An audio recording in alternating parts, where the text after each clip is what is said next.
Hello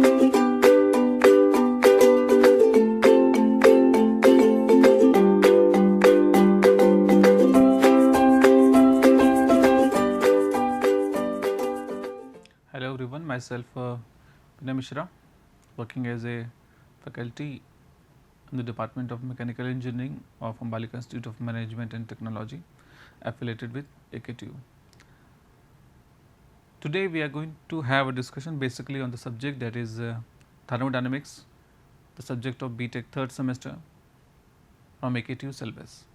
In the previous lectures we have discussed about the various laws like Kelvin-Planck statement, Clausius statement, first law, second law of thermodynamics, about entropy, about enthalpy, about available energy, about unavailable energy, about different types of heat, specific heat, sensible heat as well as latent heat. We have also talked about some properties of steam, about boiling, that how boiling take place, what is vapor pressure and so on. Today we are going to have a discussion basically on the TS diagram, or we can say the rest more property of steam. In the previous lecture we have talked about the PT diagram, basically the phase equilibrium diagram for the pure substance. Now, if we talk about the TS diagram of water, that means temperature, T is the temperature, S is the entropy,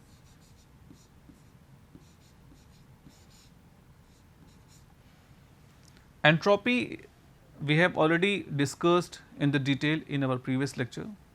So, from there itself we will have the concept of entropy, that how it is useful for the heating purpose, how it is useful in the cooling, as well as how the concept of entropy is useful in our life as well as for different mechanical components. Now, here basically if we talk about the entropy, then we know, as we know, that if the certain amount of heat is being added to the system, in that condition the entropy increases, and if we extract certain amount of heat from the system itself, in that condition the entropy of the system decreases. यानी अगर heat हम देंगे किसी भी system को तो entropy उसकी increase करेगी, because d q upon T is equal to d S, the change in entropy is equal to d q by T for the reversible process, and if we are considering for reservoir, that means if the T temperature T remain constant. So, what happened? This is simply a water. Pressure, atmospheric pressure P है, temperature इसका कुछ है T1 या say something 1, 2, 3, 4 something like that, the kind of temperature is there. If we gave certain amount of heat to this water, then what will happen? Its temperature increases. We have already discussed about its vapor pressure and atmospheric pressure, how they are both are related to each other. When we will talk about the boiling condition, in that condition we have already learned, we have already discussed in detail that what kind of effect is there when the atmospheric pressure decreases as well as the vapor pressure decreases and so on. So, if we increase temperature from here to here, simply we can say, see over here below its boiling point, suppose if the pressure is 1.01 bar, the boiling temperature, the BP is 100 degrees centigrade. If temperature is 40 degrees centigrade, say 1 degree centigrade or 2 degree centigrade or 40 degree centigrade, for example, if we gave certain amount of heat to this water, then definitely the kind of temperature change take place, its temperature increases, and at the same time its entropy also increases, because entropy is equal to dq by T. The change in entropy of a system is equal to the change in heat divided by its temperature for the reversible process.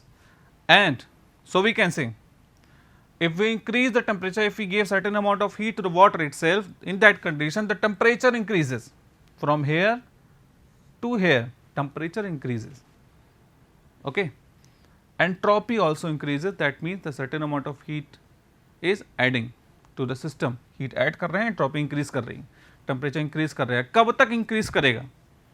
जब तक ये 100 तक नहीं पहुंच जाएगा for this pressure. जैसे ही यहां से 100 तक पहुंचा, ये 100 पॉइंट अगर है, if it is 100, at this point what will happen? It start converting into vapor. The boiling will take place. If it is 100, then beyond this position, beyond this point, the steam generation take place. The steam generation only take place when the kind of boiling is there. That means if the temperature rises beyond the boiling point, then we can say the kind of boiling process is there, and for the boiling process the kind of steam generation is there. So steam का generation यहाँ से start हो जाएगा. अब steam का generation जैसे ही start होगा, steam generate होना शुरू हो गई है. Perfectly steam generate नहीं हो पाई है, कुछ water particles भी उसमें आ गए हैं. तो basically यहाँ पर जो mixture मिल रहा है हमको, यहाँ पर जो mixture मिल रहा है वो steam और vapor का mixture है. हम लोग ये कहेंगे this is basically the wet steam, in which the certain amount of water is there which was not perfectly converted into gaseous form of water, that is steam, perfectly steam. तो हम लोग ये कहेंगे कि this is basically the mixture of vapor or the mixture of water particle and steam. That kind of steam is known as wet steam. Okay. जैसे ही अब यहाँ से यहाँ तक स्टीम का जनरेशन यहाँ पर परफेक्ट हो गया, यानी स्टीम परफेक्टली स्टीम बन गई, यानी वाटर वेपर के फॉर्म में परफेक्टली स्टीम बन गया है, परफेक्टली गैसेस फॉर्म में आ गया है. यहाँ पर इस दौरान टेम्परेचर हमारा कांस्टेंट रहेगा. The temperature remain constant during this period and during this and this period. If the temperature remain constant, the amount of heat what we given in order to change the phase from liquid to the system to the steam is known as latent heat, that we have already discussed. That means this amount of heat at the constant temperature in which the phase transformation take place from liquid to gaseous form or steam, that kind of amount of heat given to the system is known as latent heat. और यहाँ से यहाँ तक जो entropy change हो रहा है, this must be equal to ds, this must be equal to ds, और जो भी अमाउंट ऑफ हीट हम दे रहे हैं that heat is equal to latent heat. अब टेम्परेचर यहाँ पर भी देखिए 100 डिग्री सेंटीग्रेड है. ठीक है. जैसे ही यहाँ पर परफेक्टली स्टीम बन चुकी है, x इज इक्वल टू 1 हो गया, x इक्वल टू यहाँ पे 1 से कम था रेनॉल्ड्स फ्रैक्शन की वैल्यू, यहाँ पे x इज इक्वल टू 1 हो गया. जैसे x इक्वल टू 1 हो गया, वाटर पार्टिकल उसमें नहीं है, हमने स्टीम को और गर्म किया. Again we start heating the again we start giving the certain amount of heat to the dry saturated state, to the steam at dry saturated state. यहाँ पर जो स्टीम होगी at which the x is equal to 1, at that condition we can say the steam is dry saturated and this steam is wet steam. Okay. This steam is dry saturated steam. At dry saturated steam, if we again gave certain amount of heat further beyond saturation point, then the kind of steam what we are getting at that time is known as superheated steam.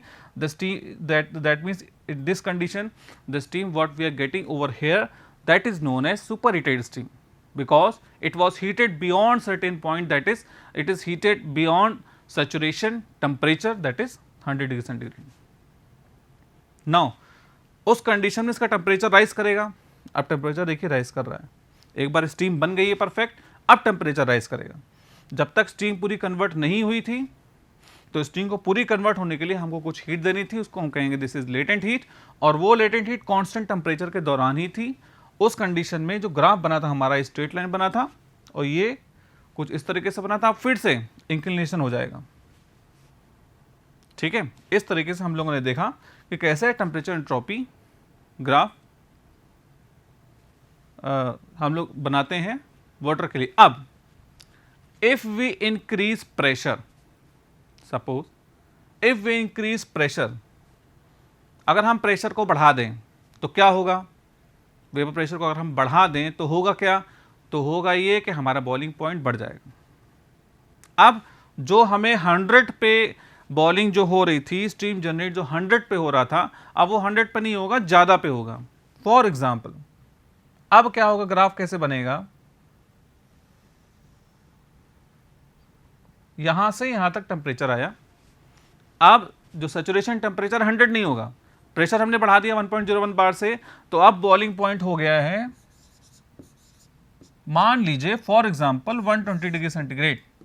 For example if we increase the pressure, atmospheric pressure or vapor pressure, in that condition the boiling point of the water changes in the term increases. If the boiling point increases beyond 100 degree centigrade, then if we again gave certain amount of heat to this, यहाँ पर pressure कितना था 1.01 बार था, अब कुछ और हो गया है, 2 हो गया है, 3 हो गया है, मान लीजिए दूसरी कंडीशन में 2 बार हो गया है। For example I am taking, exactly value हम नहीं बता पाएंगे कि 2 पर, अभी हम उसके लिए स्टीम देखना पड़ेगा हमें, 2 बार पे एग्जैक्टली या 3 बार पे इसका सैचुरेशन टेम्परेचर कितना होगा। मान लीजिए अगर 2 बार है या उसके लिए, तो करस्पॉन्डिंग जो बॉइलिंग पॉइंट सैचुरेशन टेम्परेचर अगर 120 डिग्री सेंटीग्रेड है, तो कैसे इसको हम ड्रॉ करें। अगेन हमने हीट दिया, हीट ज़्यादा देना पड़ेगा, ठीक है, क्योंकि टेम्परेचर इसका ज़्यादा है। उस कंडीशन में यहाँ से यहाँ तक सैचुरेशन तक आ गया 100 तक। अब इस कंडीशन में 100 पे वो बॉयल नहीं करेगा, 100 से ऊपर करेगा, यानी 100 पे लिक्विड ही रहेगा। 100 पे जब लिक्विड है, बॉयल किया, कांस्टेंट टेम्परेचर, फिर ऐसे चला गया, बॉयल किया, यहां तक आया 120 डिग्री सेंटीग्रेड तक। अब 120 डिग्री सेंटीग्रेड जब सैचुरेशन पॉइंट पे पहुंच गया, अब यहां पर क्या हुआ, उसको स्टीम जनरेशन स्टार्ट हो गया, यहां पर स्टीम जनरेट होने लगी, क्योंकि ये उसका बॉइलिंग पॉइंट हो गया। if it is 120 degree centigrade is it is boiling point of that particular liquid, in that condition we can say if we gave certain amount of heat to raise its temperature beyond 120 degree centigrade, then beyond 120 degree centigrade, as it is a boiling point, in that condition the steam generation take place. That means steam generation यहाँ से start होगा।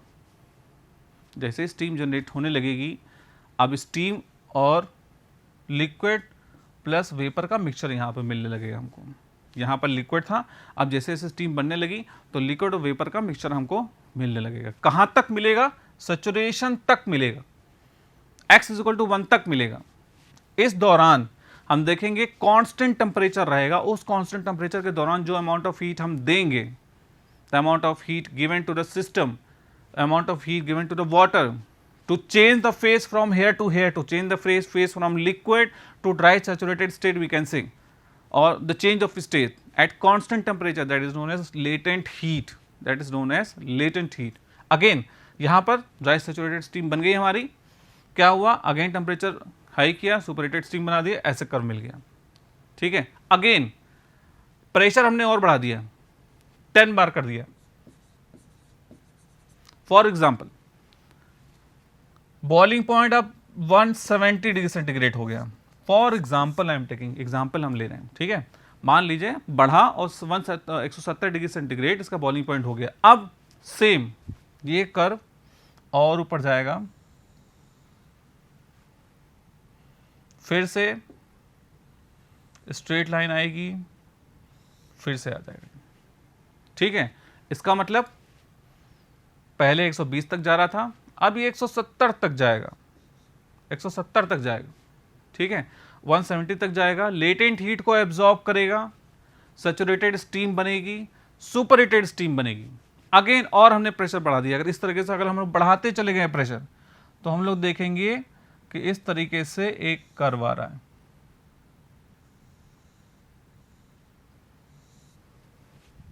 लेकिन यहां पर सबसे important बात क्या है, इसी कर्व को समझने के लिए हमने ये एग्जांपल दे रखा है।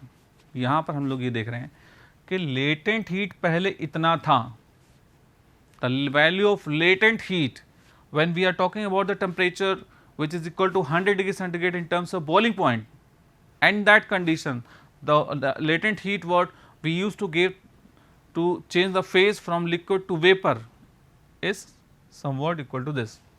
Now, as we increase the pressure of atmosphere, or we can say the vapor pressure, in that condition the latent heat what we used to give to the water in order to change the phase from liquid to vapor, or we can say the steam phase, that is decreases.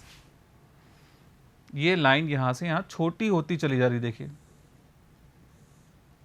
the length of this line get decreases as we increase the pressure, as we increase the boiling point, or we can say as the boiling point increases, the amount of latent heat what we used to give to the system itself, that decreases.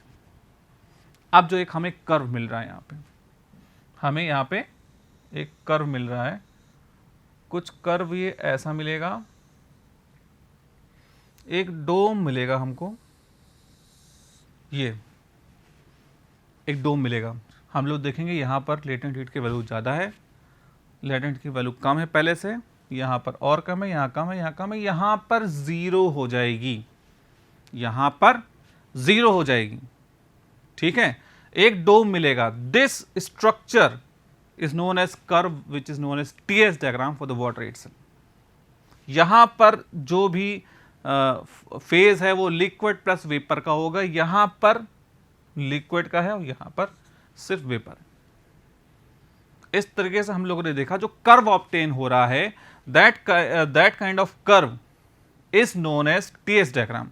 अब यहाँ पे एक सबसे important concept ये आ रहा है कि जैसे जैसे प्रेशर राइज किया, टेम्परेचर राइज किया, BP राइज किया, तो वैसे वैसे लेटेंट हीट कम होता गया। एक पॉइंट ऐसा आएगा जहां पर लेटेंट हीट जीरो हो जाएगा, यानी कुछ ऐसा प्रेशर होगा यहाँ पे, कुछ ऐसा टेम्परेचर होगा जिस टेम्परेचर पे, जिस प्रेशर पे हमें लेटेंट हीट देने की जरूरत नहीं पड़ेगी, यानी फेज ट्रांसफॉर्मेशन कि जो फेज ट्रांसफॉर्मेशन होने में हमें जो अमाउंट ऑफ हीट देनी थी वो कम होती चली जाएगी, इतनी कम हो जाएगी, जीरो हो जाएगी। उस कंडीशन में directly water get converted into steam. That means at that condition the water get directly converted into steam. That is the point known as critical point.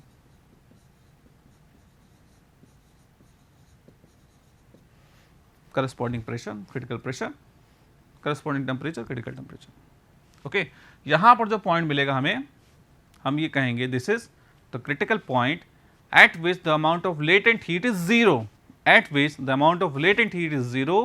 We are not supposed to give any kind of heat to the water itself in order to change the phase at constant temperature. We are not supposed to give any kind of heat to the water at this pressure for a constant value of temperature or at this temperature in which the phase transformation take place without any the certain amount of heat given. That means यहाँ पर किसी भी तरीके का heat देने की ज़रूरत नहीं है। कब? लेटेंट हीट के फॉर्म में हम लोग बात कर रहे हैं। लेटेंट हीट देने की ज़रूरत नहीं है जिससे कांस्टेंट टेम्परेचर पे वो उसका फेज ट्रांसफॉर्मेशन हो सके। यहाँ पर डायरेक्टली फेज ट्रांसफॉर्मेशन होगा और जो अमाउंट ऑफ हीट होगी, लेटेंट हीट जो होगी, that is equal to zero for this critical point. In this way we have seen how the TS diagram is being drawn for the particular water.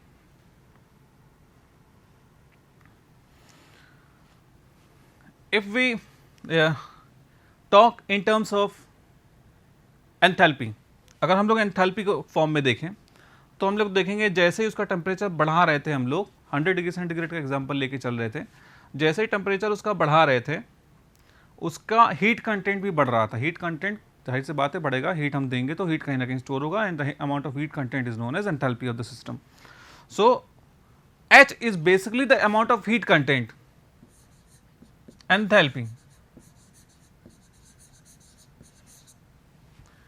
Enthalpy is basically the amount of heat content for the water, for the substance. If you give certain amount of heat, that means in that condition the heat content will increases. If you extract certain amount of heat, in that condition the amount of entropy decrease, enthalpy decreases, because we can say because in that process then enthalpy decreases or the heat is extracted.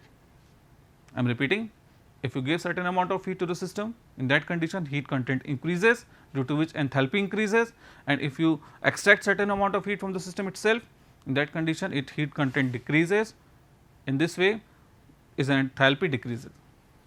अगर water की बात करें, यहाँ से water है 100 तक water है, यहाँ से यहाँ तक वाटर है, हमने जो अमाउंट ऑफ हीट दिया जिसकी वजह से 100 तक पहुँचा हुआ वाटर, उसमें जो भी हीट कंटेंट ऐड हुआ, ठीक है, हम वो कहेंगे दिस इज वाटर के केस में HF, यानी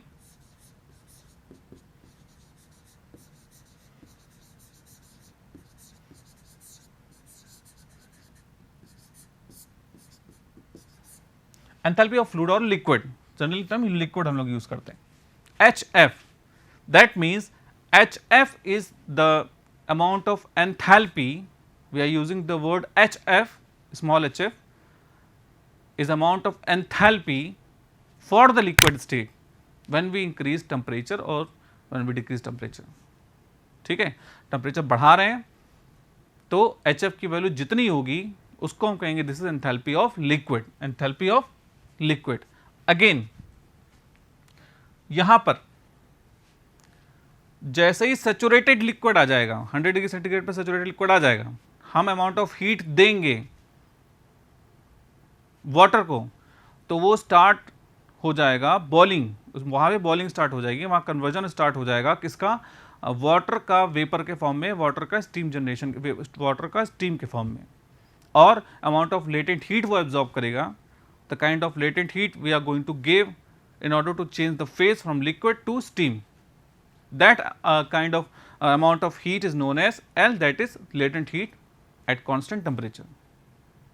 यानी यहाँ पर टेम्परेचर आपका कांस्टेंट है, इवेपोरेशन शुरू हो गया है, वेपोराइजेशन शुरू हो गया है, स्टीम जनरेशन शुरू हो गया है, फेज ट्रांसफॉर्मेशन शुरू हो गया है, यहाँ से यहाँ तक, and the heat what we use to give in that condition that is equal to latent heat. इसके बारे में पहले भी डिस्कशन किया है हम लोगों ने। तो यहाँ पर स्टीम जनरेशन स्टार्ट हो चुका है, वेपोराइजेशन स्टार्ट हो चुका है, इवेपोराइजेशन स्टार्ट हो चुका है। हम लोग ये कहेंगे कि ये कांस्टेंट टेम्परेचर है, और कांस्टेंट टेम्परेचर में जो भी अमाउंट ऑफ हीट आप देंगे वो लेटेंट हीट होगी, उसको हम लोग डेजिग्नेट करेंगे HFG से। ठीक है,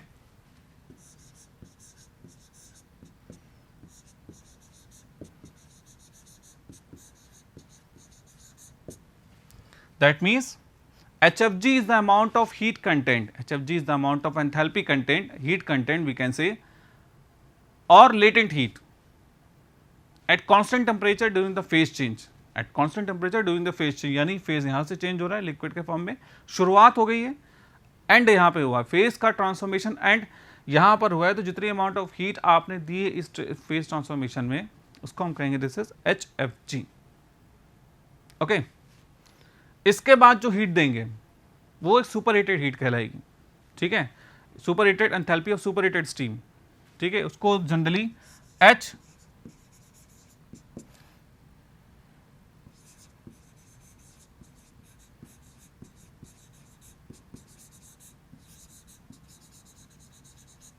HSUP means enthalpy of super heated. इसके बाद क्योंकि अगर हम लोग और हीट दें तो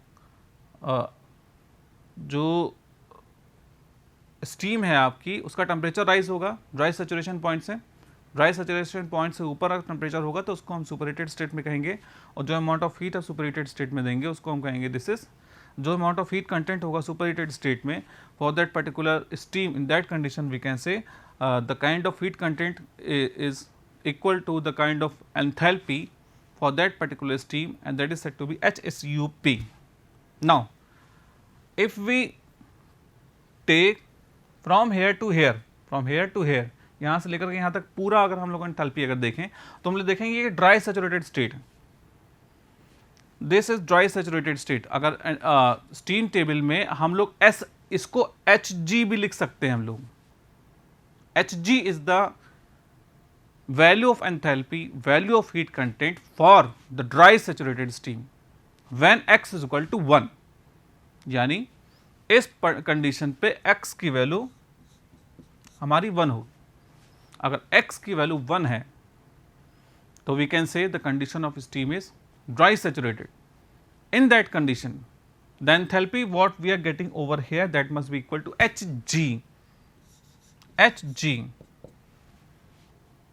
यानी टोटल एंथैल्पी जो होगी ड्राई सैचुरेटेड स्टेट पे वो होगी हमारी Hg.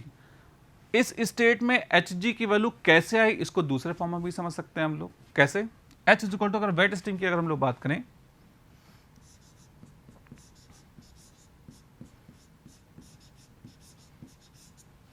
H is equal to HF plus HFG होता है. HF is the enthalpy of liquid, X is dryness fraction, कितनी हमारी स्टीम ड्राई है, HFG लेटेंट हीट. ओके, तो इस कंडीशन पे हम लोग ये कहेंगे कि x की वैल्यू 1 है. अगर x की वैल्यू 1 हो गई तो ये इक्वेशन बन गई HF प्लस HFG. लेकिन HFG की वैल्यू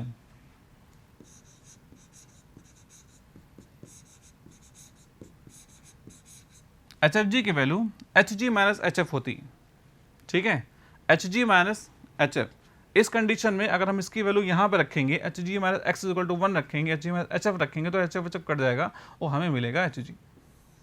यहाँ से भी हम लोग पता कर सकते हैं कि जो एंथैल्पी की वैल्यू है वो ड्राई सैचुरेटेड स्टीम के लिए कैसे हम लोग निकालते हैं. तो इस तरीके से अगर x की वैल्यू 1 हो गई यहाँ पे तो यहाँ से यहाँ तक जो वैल्यू हम लोग लिखेंगे this is Hg, that is Hg, this is Hg basically